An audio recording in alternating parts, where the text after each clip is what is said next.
Good morning বন্ধুরা, শুভ সকাল। সবাই কেমন আছো? ভালো আছো? এই দেখো আমার সকালবেলা উঠে পুজো টুজো হয়ে গেছে। আর সকালবেলা উঠে একটু তাড়াতাড়ি পুজো দিয়ে নিচ্ছি।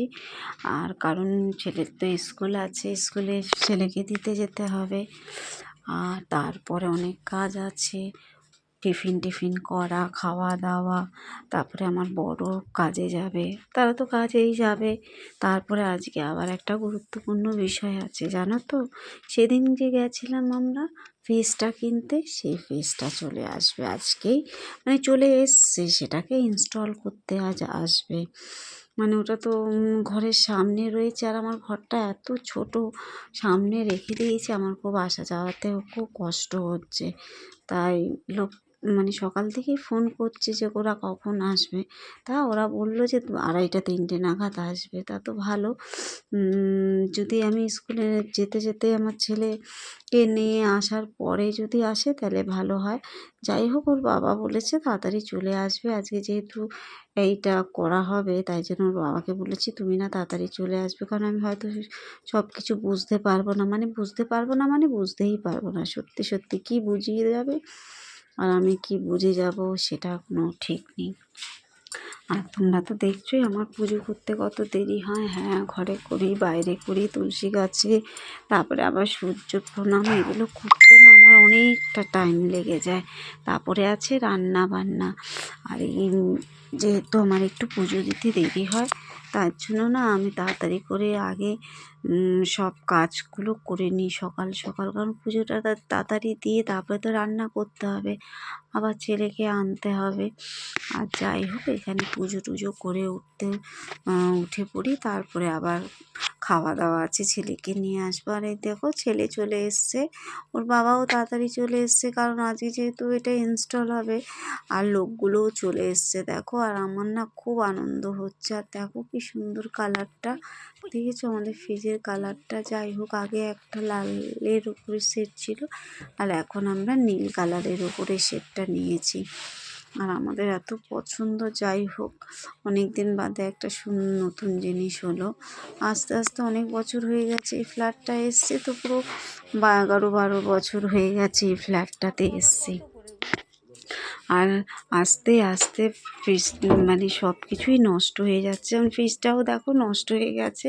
আমার ওদিকে কুচিনাটাও না নষ্ট হয়ে পড়ে রয়েছে, ওটাকেও পাল্টাতে হবে জানো। তবে সব একেবারে করা যাবে না, আস্তে ধীরে করবে। আর ওদিকে দেখো লোকেরা, মানে যারা ইনস্টল করতে এসছে, তারা সব বোঝাচ্ছে, আমাকে বোঝাচ্ছে, ওর বাবাকে বোঝাচ্ছে। আমি বলেছি ওর বাবাকেই বুঝে নাও, আমি তারপরে তুমি আমাকে বলে দিও, তাহলেই হবে। আর ওদিকে আমি কাজকর্মগুলো করছি, মানে সরিয়ে দিচ্ছি। মানে ব্যাপার হচ্ছে এই এতদিন তো ছোট ফ্রিজ ছিল, তার মাথার উপরে আমাদের যে ইঞ্জেকশনটা ছিল সেটা ছিল। কিন্তু এখন তো আর মাথার উপরে রাখানো যাবে না, কারণ সেটা তো চাপা পড়ে গেছে যেটার উপরে রাখতাম। দেখো ওই পাশে দেখতে পাচ্ছ, সেটাকে আমরা মানে ব্যাকিয়ে রেখে দিয়েছি, ওখানে আর হবে না। কারণ ফ্রিজটা অনেক লম্বা হয়ে গেছে, বুঝতে পারিনি। আমরা ভাবলাম হয়তো একদম মাথায় মাথায় থাকবে, কিন্তু না, মাথা ছাড়িয়ে গেছে। যাই হোক, ওই ইঞ্জেকশনটাকে আমি ওই পাশেই, আমার রান্নাঘরের পাশেই একটা টেবিল আছে, ওখানে রাখলাম। আর এই দেখো ঘরের অবস্থা কি হয়েছে, দেখেছো? দেখো। যাই হোক, আমার ছেলে তো খুব খুশি, কারণ 3-4 দিন ধরে বলছে কবে খুলবে বাক্সটা। মানে ফ্রিজটা তো বাঁধা ছিল, বাক্সের মধ্যেই ছিল, ওটাকে কবে খুলবে ওর খুব চিন্তা ছিল।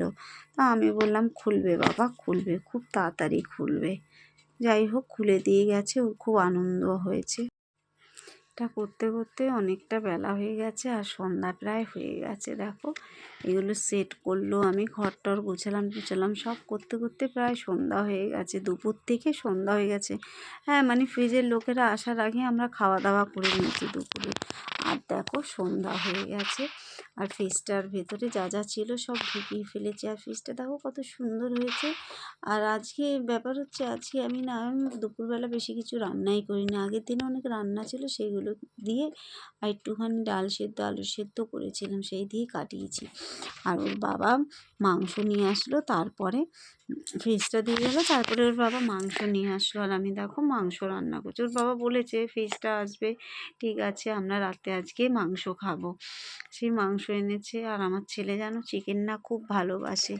আর আপাতত আমার তো মাংস রান্না হয়ে গেছে। এরপরে বাপ ছেলে সবাইকে দিয়ে দেবো, কারণ সারা দুপুর ঘুমায়নি তো, আবার পরের দিন স্কুল আছে, মানে আমার ছেলের স্কুল আছে, তাড়াতাড়ি খাওয়া দাওয়া করে আবার ঘুমাতে হবে। তারপরে আমার মেয়েকেও খাওয়াতে হবে। এই দেখো আমাদের সব রান্না বান্না নিয়ে আমি বসে পড়েছি, এবার ওদের খেতে দেবো, বুঝলে তো। তারপরে আবার আরেকদিন আরেকটা ব্লগ নিয়ে তোমাদেরকে দেখাবো। তাহলে এখন আমি রাখছি, টাটা, আবার একটা নতুন ব্লগ নিয়ে আসবো।